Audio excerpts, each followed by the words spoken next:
Hello students, today we are going to discuss about the most important part of physical chemistry, that is mole concept.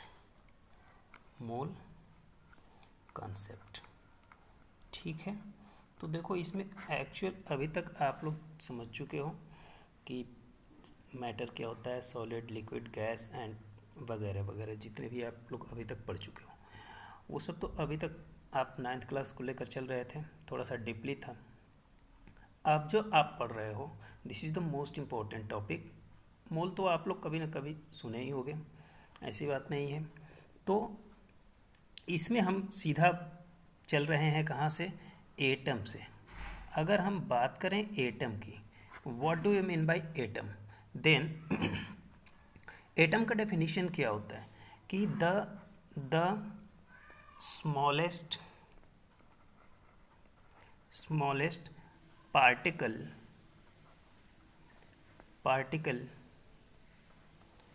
of matter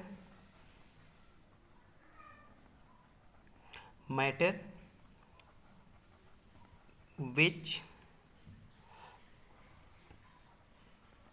participates in a chemical reaction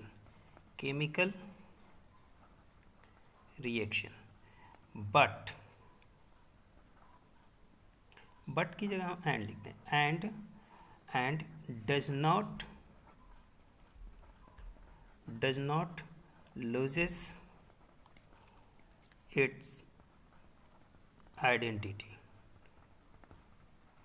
means atom actual में होता क्या है कि atom किसी भी matter का सबसे smallest particle होता है which does not loses it's identity after participating in chemical reactions.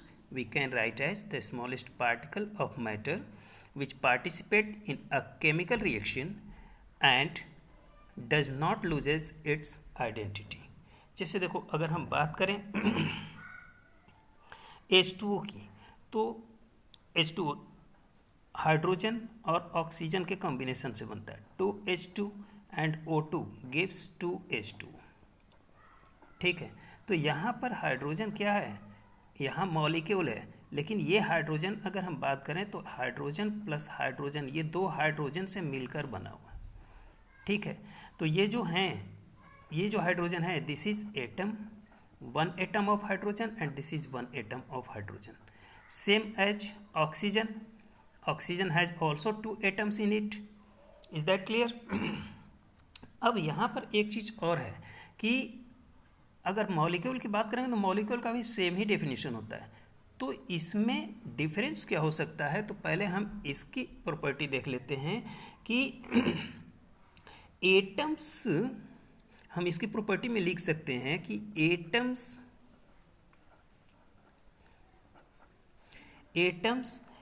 Have no identical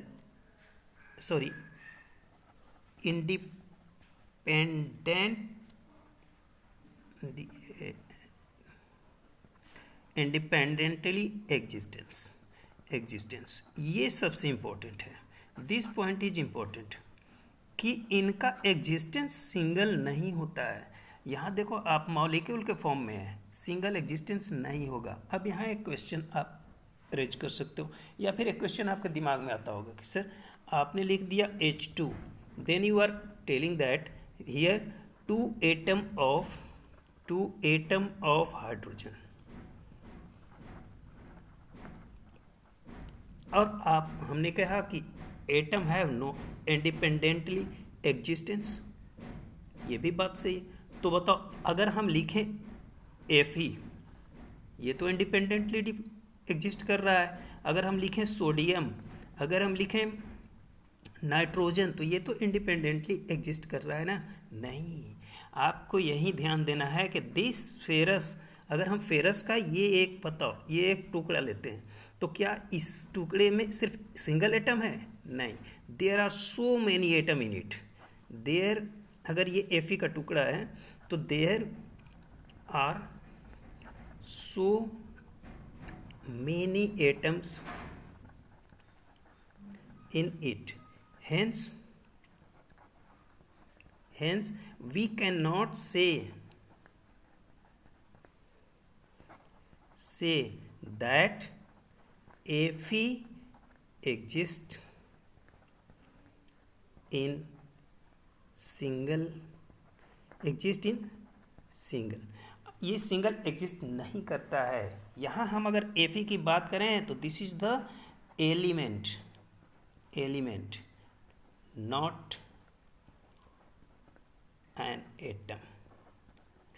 और एलिमेंट का डेफिनेशन आप लोग पढ़ चुके हो। एलिमेंट का डेफिनेशन क्या होता है कि element is the pure substance which is made up of same type of many atoms. बहुत सारे एटम्स सेम टाइप के एक साथ मिलते हैं तो जो प्रोडक्ट बनता है that is known as element. अब यहाँ पर अगर हम Fe की बात करें या हम अगर किसी सोडियम की बात करें, यहाँ हमने ये सोडियम का कोई पीस ले लिया तो इसमें ये सिंगल नहीं है, so many atoms are there in it. इसमें बहुत सारे एटम्स हैं। Is that clear? ओके।